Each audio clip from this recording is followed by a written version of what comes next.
You guys ready? Yes. All right, it's time for the Hacktivism panel.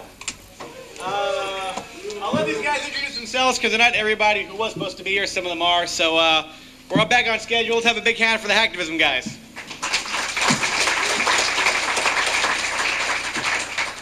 I think there's actually one of us here who was scheduled to be here. I'm Reid Fleming from the CDC. This is Oxblood. We're from the CDC.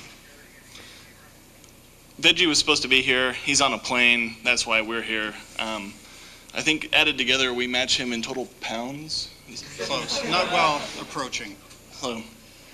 Also, I think Bronkbuster was supposed to be here. I'm not quite sure why he's not, but Right. God damn it, we're going to carry on. And over here, I'm Shapeshifter. I'm a social justice activist. I'm an organizer for the RNC protests. Thanks. So That's it. I'm afraid if this sounds really disorganized, I think we're really going to shine on the Q&A though. Veggie told me last night that he couldn't make it, so here we are. So I think the interesting thing about hacktivism is we have yet to arrive at a formal definition. No one's really quite sure what it is, although it's something that gets you in the newspaper when you pull it off, and it usually involves doing something illegal, apparently. Beyond that, no one's really sure. Either it's defacing websites or opening up firewalls for citizens of foreign governments to be able to peruse the internet and see whatever sites they want. Or it's a massive distributed denial of service attack against parts of the internet that house information that you don't like. For our part, I don't think we've actually proposed any definitions. like Reid was saying before, there are, depending on what side of the social justice or hacking community divide you sit on, different people even spell it different ways. If you go to Alta Vista or Google or something, you spell hacktivism with activism with an H in front of it, you'll get a ton of stuff. If you get the CDC proposed spelling, which is hacking with tivism on the bend of it, you get one entry. So I'm not really sure what that means, but it's interesting that different people take it different ways. I think there's been a certain amount of activity in the last 6 months, I believe, with the electro hippies in the UK and a few other groups who are essentially social activists, and they add technology onto traditional forms of organization and social protest. Then you've got a number of people in the hacking community who are interested in this area, who need very few people to help them participate in anything. One person could probably do something and call it hacktivism. So it would suggest that on one hand it requires large numbers, and on the other hand possibly very few, or many, depending on who you want to involve. But it's just very interesting that it means a number of things to different groups. One of the things that I've personally been trying to work on over the last year or so is forging links between the hacking community and the social justice community. They're two very distinct groups that often don't talk or occasionally talk past one another. They have very different ways of operating and of perceiving problems or issues and then executing against those. There's a project that the CDC is undertaking. We'll be starting, or in fact we have started, a hacktivist application development group. We have in that group 6 people, 2 of whom I know I can name now. The others I just haven't been able to nail down and find out if they want their names publicly associated with this. But one of the technical members is Bronkbuster, who is supposed to be here today. And another name some of you might know, the Mixter, a German hacker who wrote an explosive distributed denial of service application, which we do not endorse, by the way. But he's a very gifted technical expert and will be helping us out under our direction. We also have a couple of international human rights lawyers. I'm not sure that I can mention the names, but a lot of people would know who they are. And one or two members of the social justice community. So we will try to develop applications, have them spread throughout the hacker world, and on the other hand, or on the other side of the street, we're going to try to get a lot of social justice groups involved who share our interest in many of the same issues. So it's going to be an interesting project trying to unite or to forge some kind of coalition working towards something positive. Okay. Well, Perhaps you could... All right. I'm going to talk a little bit about direct action, and I think hacktivism fits into what direct action is.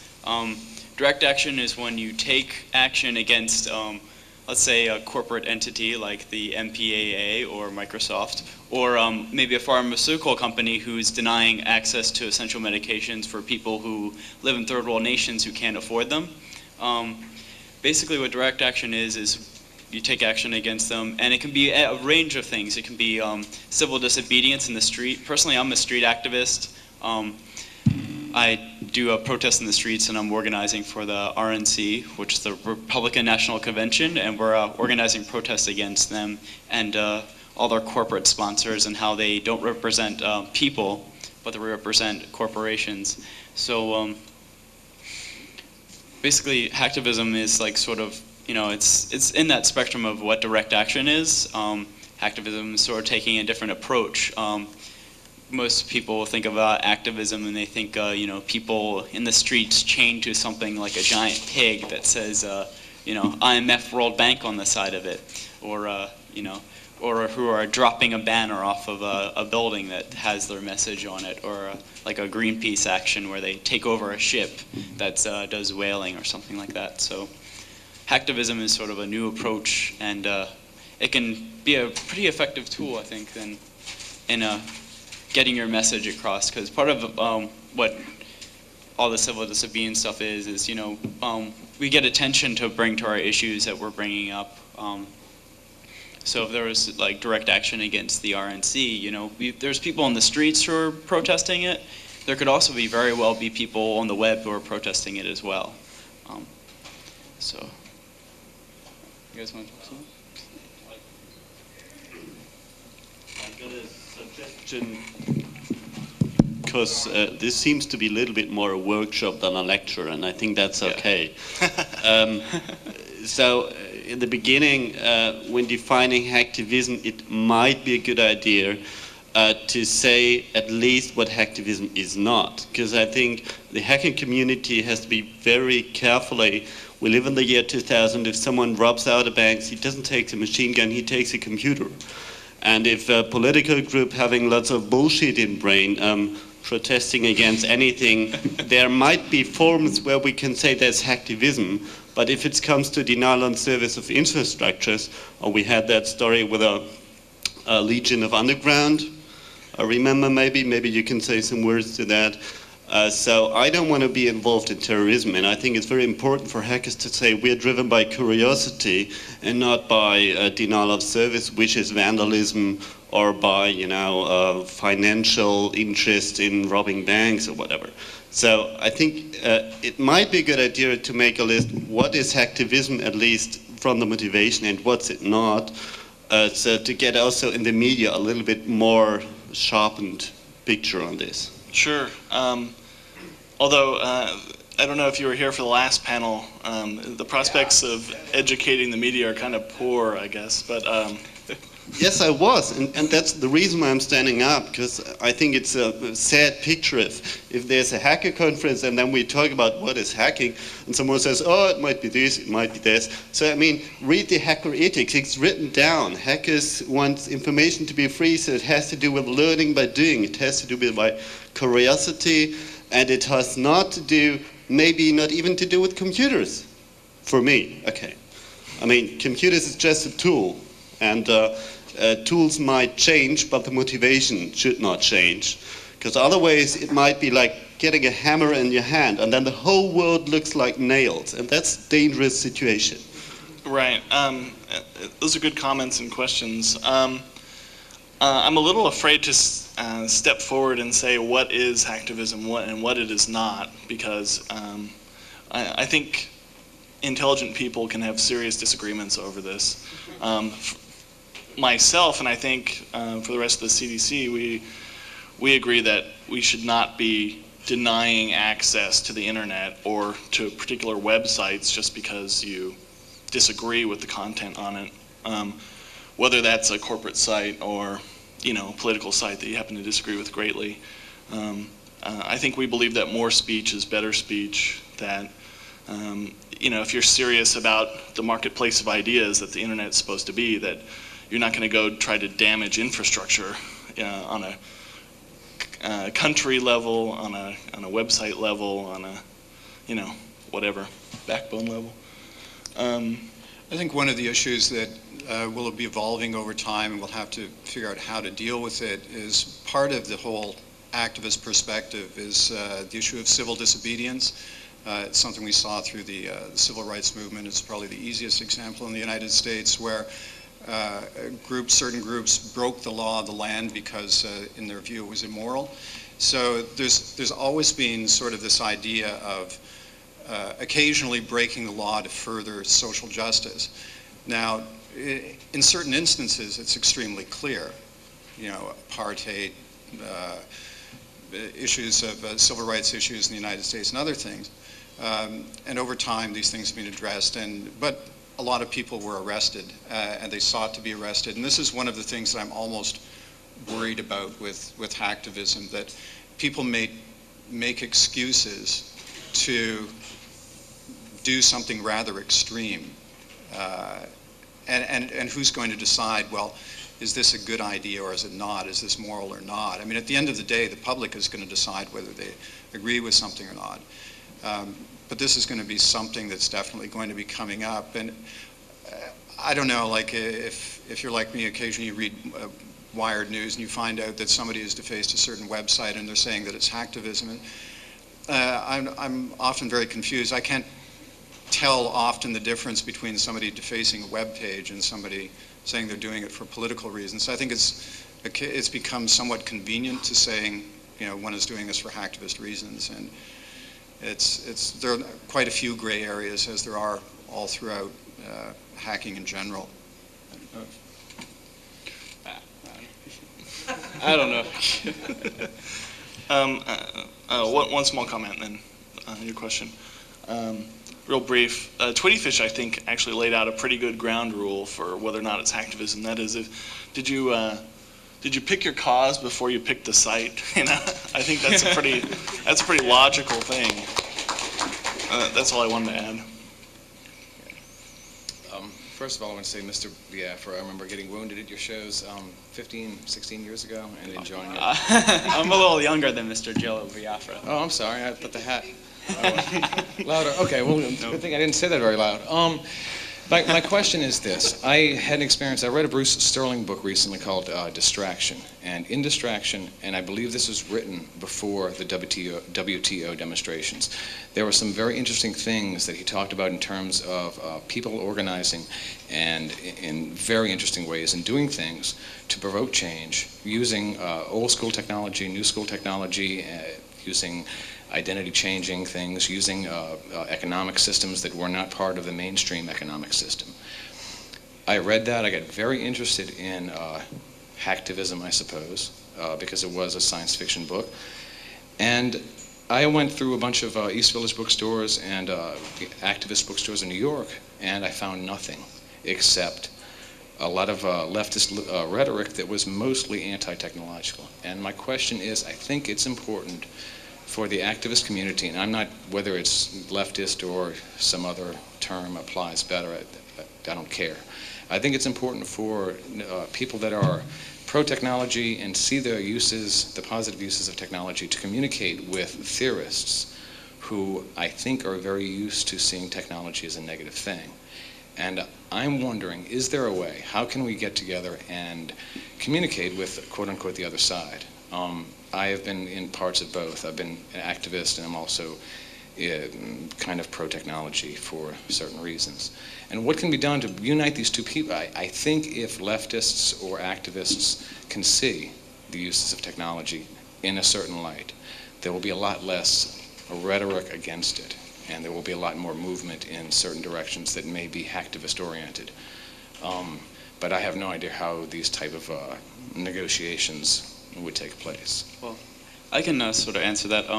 I think technology, it's bad in some aspects and it's good in others. It's bad when an oil company has the technology and they're drilling on somebody's native land. I think that's a bad application of technology, or when it's used for things like nuclear weapons. I mean, what the fuck? That doesn't make any sense at all. I mean, you're gonna blow up half the world so you can show out how big your guns are, or how big like your technology is, or how tough you are.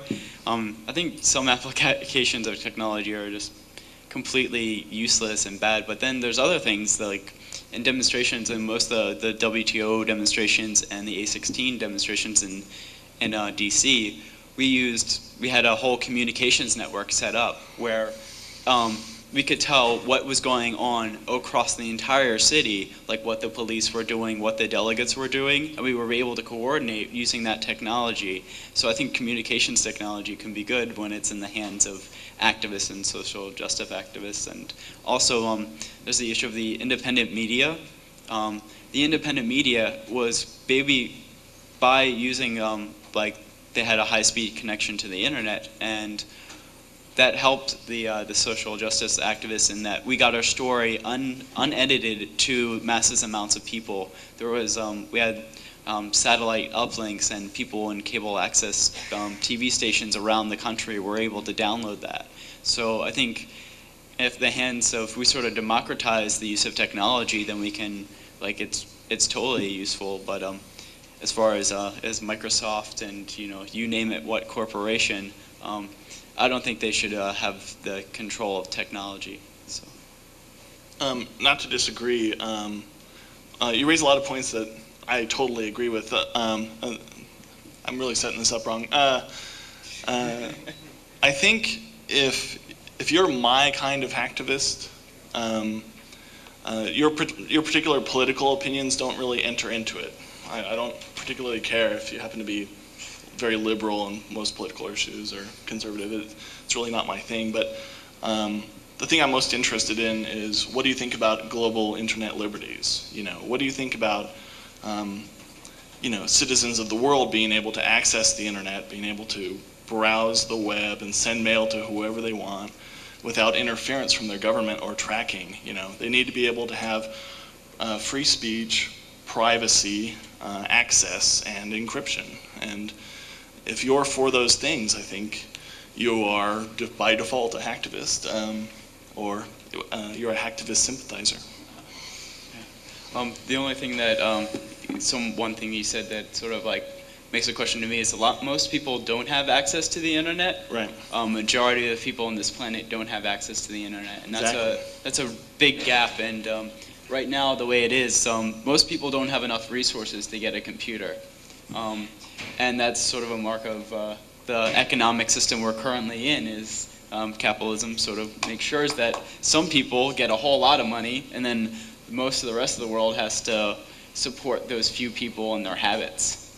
Oh, I agree entirely, although I don't know if you noticed, it was a very small blurb in the San Jose Mercury News last month, but I think it was 3 paragraphs stating that the United Nations had released a report predicting that by the end of 2004, every single human being on the planet will be within half a day's walk of an internet terminal. Whether or not they will have money to pay for it is a different story. And whether or not their government will allow them to access the news sites they want to actually read, or publish information for that matter, that's a different story. But the raw hardware will be there in a very short order, I think. So I think it's interesting that there's sort of not 2 sides of this issue, but 2 different perspectives, you from the direct action side and us from the hacking community. I think it's very valuable that as many people as possible get a hold of computers and do have access. I think that's one particular challenge, and it's very noble work to really initiate and get that going. My particular take on this is I want to make sure that when those people do get onto the internet, that it's still essentially free. The things that I'm looking at really have to do specifically with internet freedoms, and I have all kinds of respect and compassion for what's going down on the earth, but what I can actually do is happening a little closer to technology, and I think that that in itself, I mean, that kind of work has been going on for a long time of people trying to keep the internet free and scientifically pure and open to as many people as possible and as uncontrolled as possible and as close to its original intent as possible. Hola, my name is Ricardo Dominguez. I'm from the Electronic Disturbance Theater and also a former member of the Critical Art Ensemble. Two books that might be useful, The Electronic Disturbance and Electronic Civil Disobedience and Other Unpopular Ideas, published by Atana Media.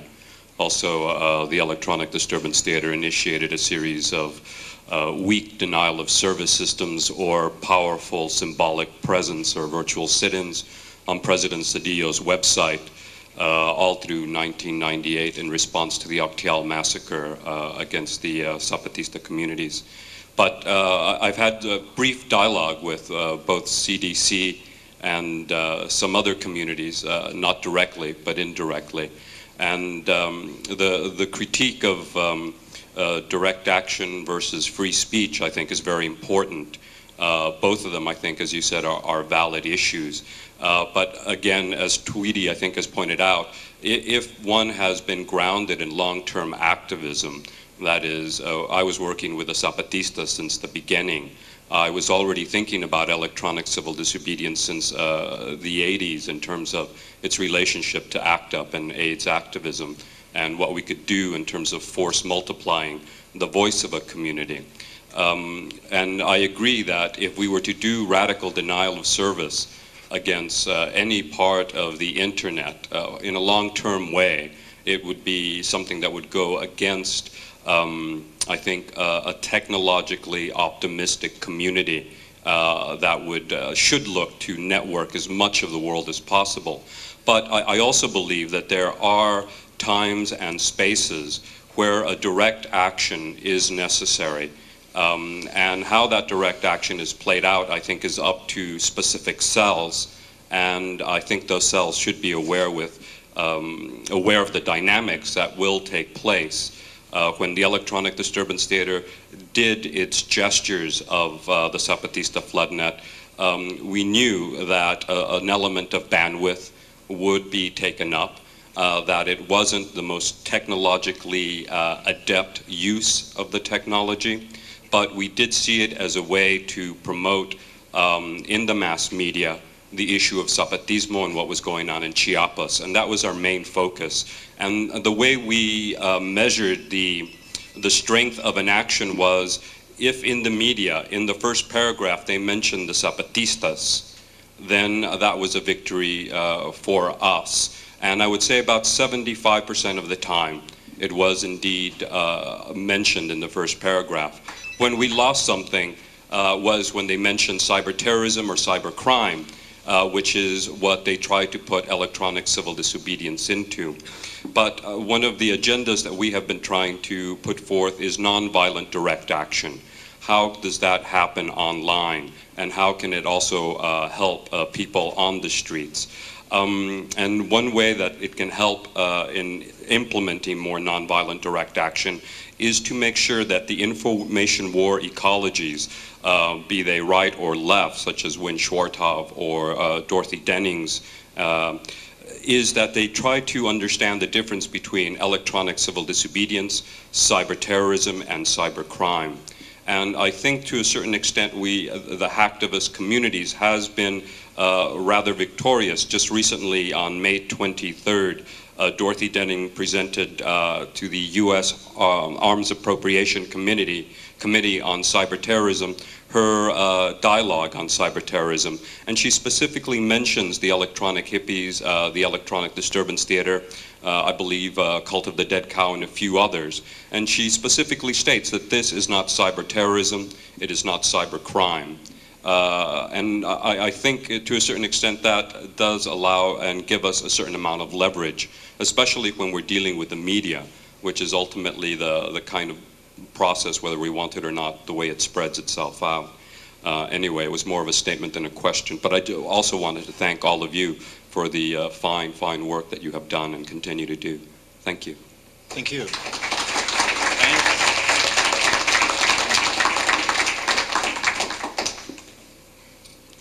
Keith? I had a question that I haven't seen addressed specifically yet. That really makes a difference between hacktivism and cyber action as opposed to traditional forms of direct action. In traditional forms of direct action, although this is not always true, but in what you usually see as mainstream civil disobedience, like the WTO protest or the civil rights protests or whatnot, part of the whole thing is that you go into it knowing that you may be arrested, tried, taken, whatever, and that's very much an accepted part of it, and that's in fact with things like the civil rights movement, sometimes you establish that in fact as a goal to gain coverage. You have people arrested and then you say, look, these people didn't break the law and they got arrested, what's wrong here? But in hacktivism and in cyber action, the reverse seems to be true. It seems to be I won't say very easy, but it seems to be often a goal that you can do direct action but not get your hands dirty. You know, you can deny service, or you can hack a web page, or you can even just put up your own web page. It's like, I think this is bad, but then you can say this was done by the cool hackers of the apocalypse or whatever, rather than this was done by Joe Smith, here's my address when you want to arrest me, etc. Right. And I think that's good in the sense that it makes it, you have to be that much less courageous to do something. It makes it much easier to get a lot more people active on something. But I think it's bad in the sense that in some ways you only want people that are really willing to get arrested to actually raise their voices, because if you're not willing to pay the price, you may not really understand what's going on. Does that make any sense? And I just was curious what thoughts you all would have about that, the fact that it's now an anonymous form of standing in the streets. It's not essentially anonymous. I know that I have some issues with the electro-hippies, although I respect them because at least they're consistent and they believe in what they're doing, but they have deliberately made a point of letting people know who they are, and if there are any issues, any legal issues related to that or any recourse, then they've set themselves up to be targeted. So I respect them for that. A lot of other groups, I mean, I just don't know who they are, like the Hacksaw types. And you never know what they're actually trying to achieve half the time, other than defacing a web page. And there doesn't seem to be any strategy set up. There doesn't seem to be any communication with the media or the target, or you're always left guessing and scratching your head what's going on. So. And in some ways, could you not use that to not always true again, but to some extent, one of the defining things about cyber terrorism versus cyber action would be that if you are willing to say, here is my name if you want to contact me, or here is a place you can find more information or whatnot, or here I am ready to be made a martyr of, that would usually define you as someone who believes strongly enough in a cause, wrong or right, that you were doing activism. Whereas if you are only willing to anonymously damage something, then you probably don't really believe in anything beyond, gee, this would be fun if we took this site down. Well, I think that would certainly clarify things for people who wouldn't necessarily be already in the know on those kinds of actions. You know, when something happens on the internet in terms of, you know, security compromises, a lot of people in this room know about it pretty quickly. You know, it's a quick rumor mill. But the people at large, the general public, they have no idea what's going on. And as long as it's completely anonymous, and if the case isn't stated very well in the HTML source code, people don't really have any way of knowing why this site went down. Particularly if it's an anonymous distributed denial of service attack, there can be a myriad of conclusions drawn. So yeah, it's important that people at least explain what they're doing even if they don't necessarily identify themselves. Yeah, I think anonymous action hacktivism can be good, and I think there's lots of tools in the activist toolbox. Hacktivism and technology can be one of them. Direct action in the streets, civil disobedience is another one, and there's plenty of other actions that people can take that are both public and not public, and it's, you know, we can use all of them. I mean, has anybody heard of Adbusters? And there's a whole property enhancement thing that they do as far as billboards. They alter them to say different messages and stuff like that. So I think, you know, that reaches a different kind of people than, you know, out in the street, and you're sort of at the whim of the corporate media who is videotaping you, and, you know, maybe you're lucky that you have a few IMC people there, but you know, I have no problem with people who do anonymous actions as long as, you know, you sort of, you know, you have a target and you have an issue and you explain it. As long as you do that, I mean, you can do anonymous actions all you want. I think they're both very valid. On that note, anonymous action in places like China and Russia is very important, because in places like China, even putting up a web page, your freedom of speech is totally repressed. You risk execution just for your words. So anonymous action is very important. Places like Russia also, the police are infiltrating the ISPs with black boxes that can track you and record what you do. So making a martyr of yourself is an important thing, or setting yourself up for that. Taking responsibility for your actions is important, but not necessary in some countries. Although one thing you should point out is it's not just the currently totalitarian and formerly totalitarian regimes that are installing black boxes and all the switches. It's happening all over, and you know, just take a look at Echelon. If you know, even if you think your country isn't spying on you, you know, the U.S. is. I just want to say one thing about martyrdom. I do direct action on the streets, and I in no way want to be a martyr.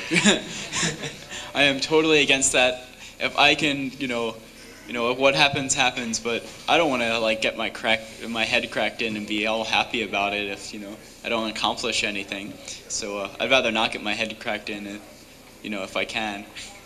So I try to avoid that whole the head cracking thing. Yeah, head cracking thing in the martyrdom. You know. If I can, you know, change the world without getting my head cracked open, I'll do it. Who's first? I would like to get both of your opinions on this. As far as the internet, you know, you said that within a couple of years they'll be within half a day's walking distance or something. That's what the UN says. And you can't argue that that's a good thing as far as free speech goes and things like that. But I have the overwhelming feeling that the people that are furthering the internet want to further it for the reasons that they want to further TV, to promote consumerism and have you go to, you know, Coca-Cola's webpage so that, you know, people in countries that don't have the internet now can learn they can order Coca-Cola over the internet or some other product, and not to demean Coca-Cola or anything. And I've also felt for a while that the hacker community, the problem with the hacker community, you know, not against anybody here, but a generalization is a lot of times I don't feel like they are very active or they're involved in any issues, and I feel like it takes a hacker-related specific issue for any hackers to say we have to go to the streets and protest, like with the Kevin Mitnick issue.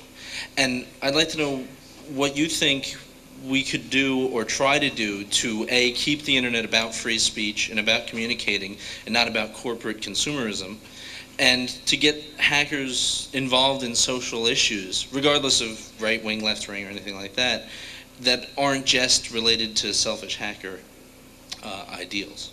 I want to address the first point, and then we can all take turns on the second point. There are lots of vested interests that want very high internet penetration. I think, you know, big business has a very good reason for wanting everybody on the face of the planet able to view banner ads or buy stuff off eBay.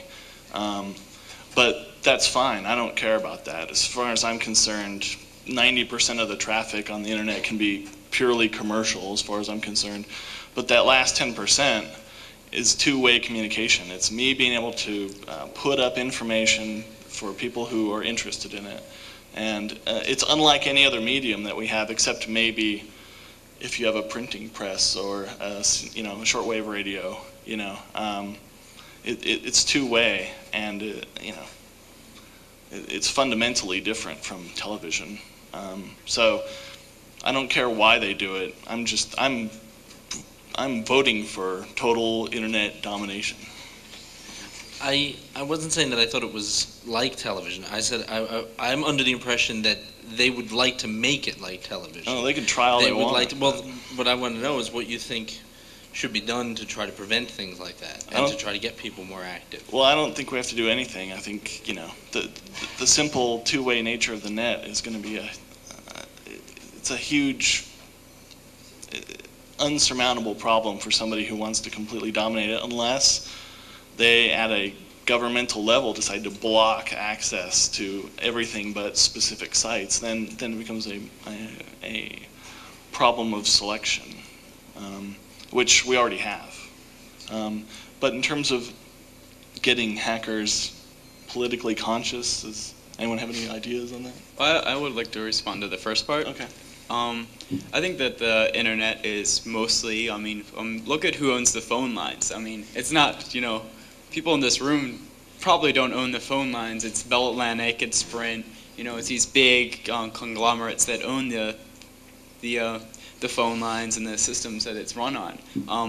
And they don't do that to, be nice to hackers or be nice to people who want to communicate. They do that so they can make money, and that's what they're about. They don't care about free speech. And if things like the MPAA, like 2600, distributing, reporting on an issue, and they're being attacked for that, they're not about free speech. They own what the medium that is being, the medium that the information is going on, and they can control it, and they will try to control it as much as possible. Maybe they won't come up with every way to control it, but that's in their interest too. If there's something that challenges their authority, then they own the phone lines. They can. And they own. It's pretty much their governments and their system to play with. I don't see it that way, only because I think we would have been shut down a long time ago if that was true. But. But you have more on that, or? It's difficult to silence everybody, but I think one of the reasons that that they're trying to make it like TV and trying to use it is because it's a money-making enterprise for them. And I would rather see the internet be about communication and just about communication. Personally, if I think we got rid of things like capitalism, the internet would be great.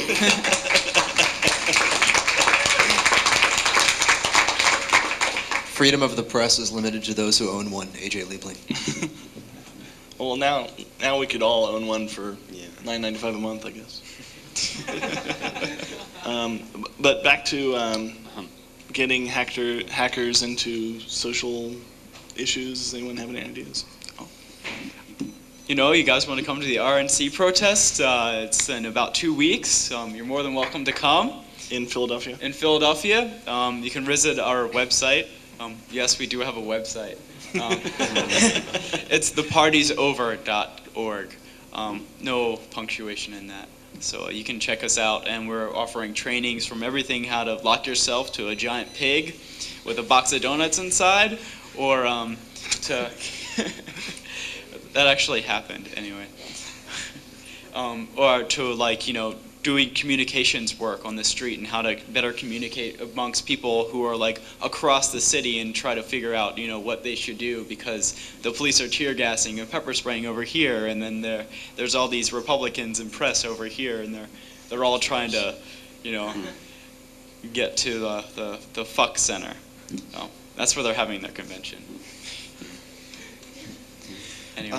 One point I thought was kind of important here. Notice we have this thing as Hacktivism, Terrorism, or New Hope or something. A New Hope. And Episode 4. Yeah. Anyway, you can go on Christian.org, view all the hacked web pages for Hacktivism. They look very, very similar to regular hacked pages. They still say, hacked by some elite dude greets to Bob, Joe, and some other guy. And they all have black backgrounds, and they're usually made in front page. But just the point is that they look very, very similar, and I don't blame the media for them associating them together. they both look very, very similar. I mean, every now and then you'll see one that just has the message that won't be signed, but that's like 1 out of 100. I think that's probably a problem with tactics. If you're really trying to get your point across and you choose to do that by, defacing a web page, you're sort of throwing yourself in with all the people who have defaced web pages before, unless it's very clever. I think that's inevitable. But then again, there's a lot of room on a web page for all kinds of text. So if you really wanted to explain what you were doing, you certainly could do it. I'd like to come back for a second to the difference between anonym action and direct or own action when you name it. Because I said in the beginning that I don't want to be in the same part of a group with people who do terrorism or whatever. And when we have political issues, we have in the internet the ability, and that's that 10% you were talking about, and I hope it's getting more, to have our own organization and to use this network as a structural amplifier for our activism. But this freedom we have will be, is more under control, is more shit happens. In the meaning, if more people deface web pages or make distributed denial of service attack, the more the government has a reason to say, hey, we need this echelon system, we need this police everywhere, and so on. And this, what I mean is we risk the freedom we have by having too much tolerance to people just doing bullshit. Because defacing web pages is, I mean, we are here under our own a little bit, and we can face it. 95% is teenagers doing bullshit. I mean, it's web graffiti. Okay, it's nice, but it's not real political issue. It's fun, yes, but excuse me, it's teenagers' fun. So, and it's not real political issue. And also, it's there for about a few minutes, then it's away, and then you have that police investigation, and then we have that Kevin Mitnick shit. And I mean, as a computer freak, I'm sorry, I'm maybe a little bit too convenient, but running around on the street, it's so inconvenient. You have that rain outside, you have the policeman, and if you are in that anonymously group protesting, then you have these, again, provocateurs doing exact the same thing, throwing the first stones and giving the police a reason to hit you. And I don't want to get into exact that situation in the internet, because I have been on the street and for me, it's too inconvenient. Everyone can make his own experience, and I appreciate you do still things that I'm got too convenient, I'm sorry. But so I'd like to keep that freedom of the net up, and I think we really got to be careful on where we say that's okay, that's hacktivism, and where we say, hey, excuse me, that's bullshit. I think it's a good point. It's a good point, especially in regard to the idea that you don't want to give the government more excuses for more restrictive laws, more funding for probably overzealous investigations and prosecutions for what amounts to, somebody renaming a text file and putting in some other content.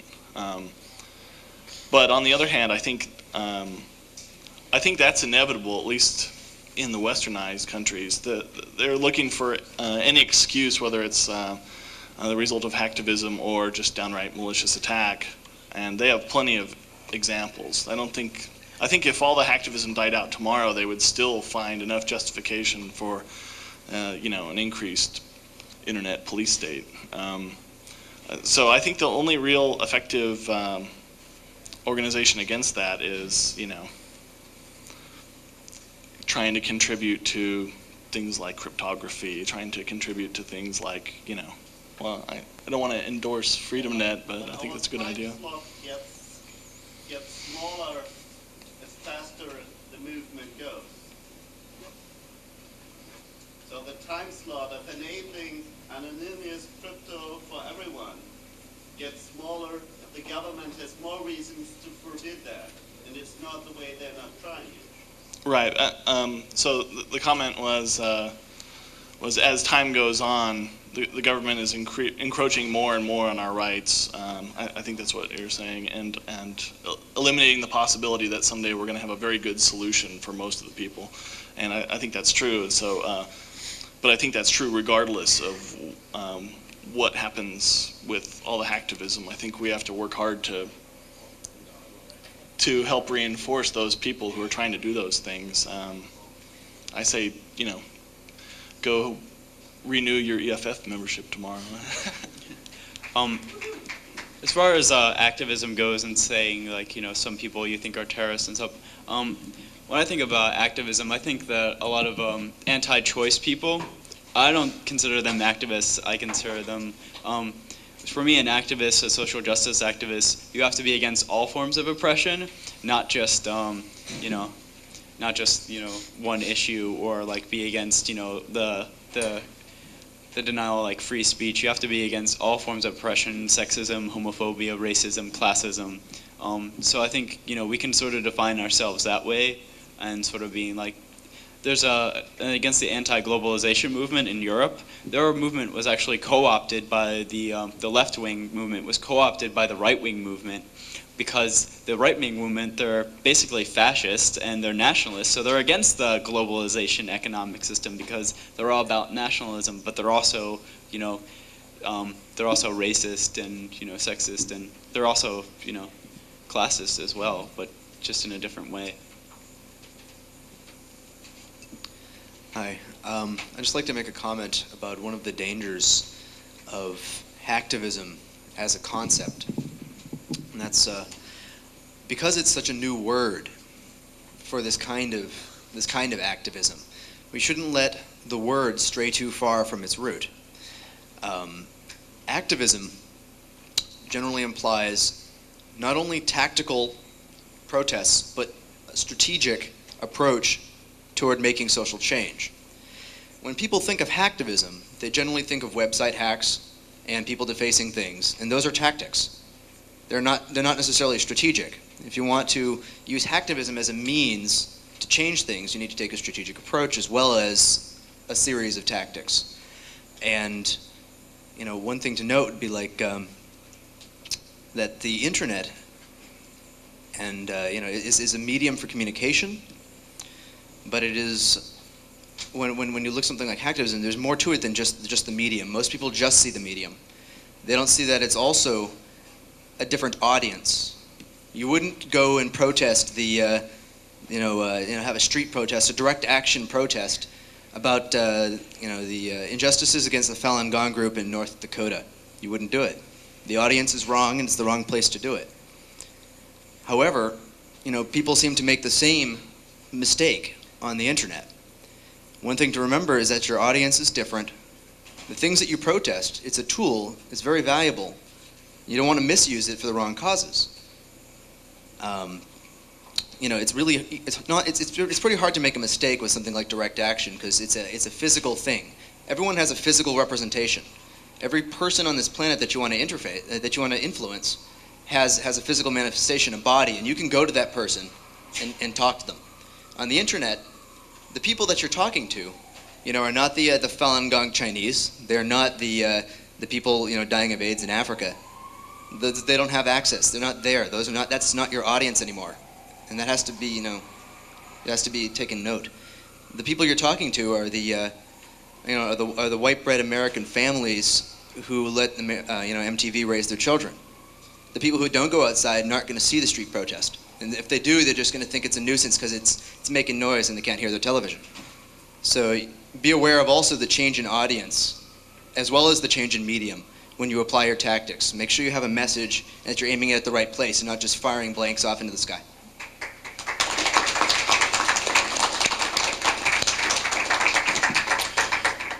One of the problems that I think arises is just stand back here, you can hear me fine. It's the confusion between activism and terrorism is really, when it comes down to terrorism, by definition, is instilling fear through some action. And what we were saying before about, when you see, first of all, how similar they do appear, and a lot of times a anonymous web defacement or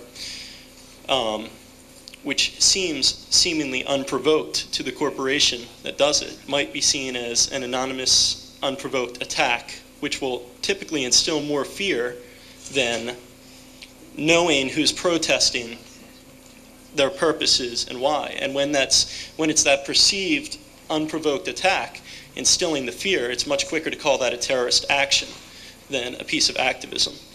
And once the press or the government or the general public or whatever the powers may be have labeled something an act of terrorism, people are less likely to look at the intent and the people who did it. And that's even more important when people don't take credit for their actions in doing it. So while I see the anonymity as the perceived anonymity as a good point, because as was said before, it might allow more people to feel like they can get involved, it's also kind of, in a way, setting oneself up to be in a situation where they're instilling more fear and creating more friction between the company or the group or the idea, the people supporting the idea, and the people who don't support it. I mean, it's a situation of, what is it? Fear leads to hate, and hate leads to suffering, as Yoda said.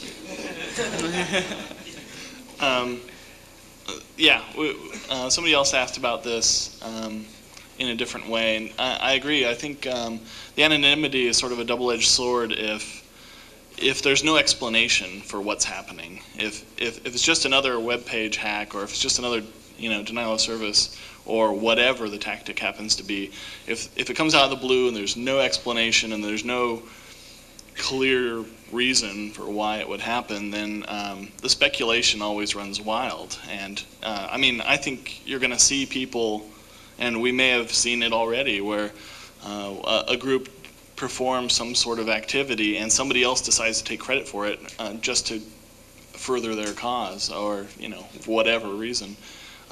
It's nothing to prevent that, and I suspect it's already happened. Any last words? Actually, I wanted to say something about terrorism, and as people can sometimes, as far from the activism, street action, direct action.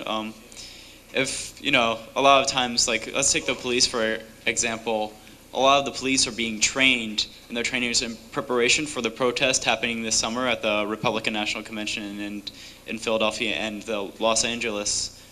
The Democratic National Convention. They're being trained that the activists, they don't care about they're not there for any issues. They're only there because they want to confront the police. And that's absolutely not true. That's totally false. But what it does is it makes the police think that we're out to get them, and that makes it sort of like they think that we're terrorists, and it's easier to crack the head open of somebody who think is out to get you than to somebody who's like says that they're not out to get you, but they're here because they don't agree what's going on.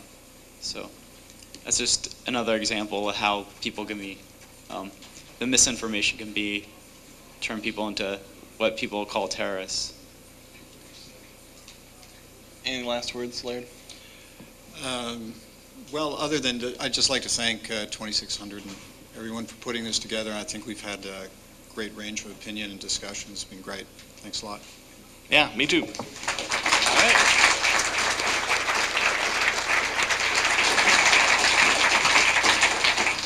Oh yeah, just if anybody's interested in social justice work, the Ruckus Society, they teach activists how to do high-profile actions, how to do banger hangs off buildings. They want to do a cyber camp and teach people who are interested in cyber activism how to do more high-profile actions and how to talk to the media. So if you want to check them out, you can look up ruckus.org on the web and learn how to cause a ruckus. All right. Thanks for our Hacktivism panel.